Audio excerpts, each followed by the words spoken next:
So here's where things begin for real. I want to welcome people to the course and I want to welcome people to the first series of lectures, which is on the brain, on neuroscience.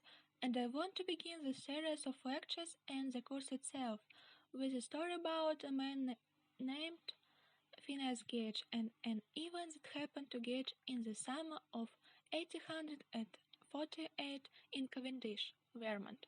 So Gage was a blasting foreman working on a railway construction project, and his job at the time was to clear away rock so that they could lay down tracks.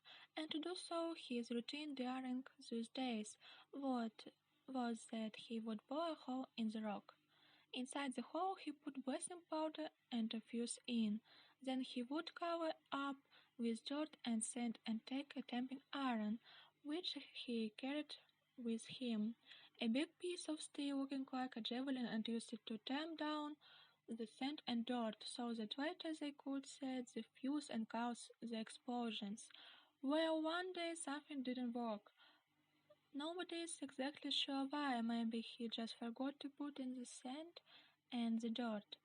But regardless, he put in the tamping iron into the hole. The powder exploded.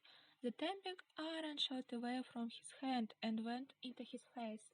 It entered the left side of Gage's jaw, moving in an upward direction. It passed behind the left eye through the left side of the brain and it went out the top of his skull and landed several feet away off the clutch.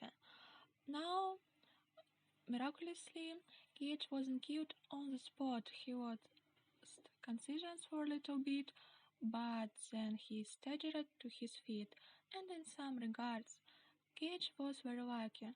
So he underwent a series of operations, he had infection, he got sick. At times his life was at risk, but months later he was in certain regards pretty much recovered. He was able to see, he wasn't deaf, he wasn't paralyzed, he didn't lose the ability to speak or understand language, he didn't lose his intellectual capacities in any simple way. But in other things Gage was very unlucky because Gage has been transformed by this incident. Someone who knew Gage describes the transformation like this: before the accident, Gage was quite the most efficient and capable man, a man of temperate habits, considerable energy of characters, a sharp-shrived businessman. After the accident, Gage was no longer Gage. He was fitful, irreverent, indulgent at times in the grossest profoundly manifesting by little deference for his fellow. He ended up losing his job. He traveled through the state taking up different jobs, engaging in different relationships, and ultimately ended up in an exhibit in a traveling circus, holding a tamping iron, telling people about this terrible story about how it went through his hand and went through his brain and changed his life. So, why I'm telling you this story?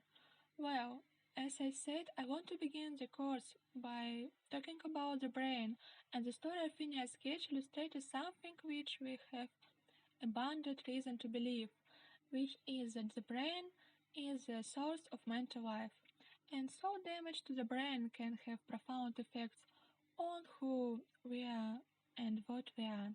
An idea here is nicely summarized by the Nobel Prize-winning biologist Francis Crick. He calls it the astonishing hypothesis.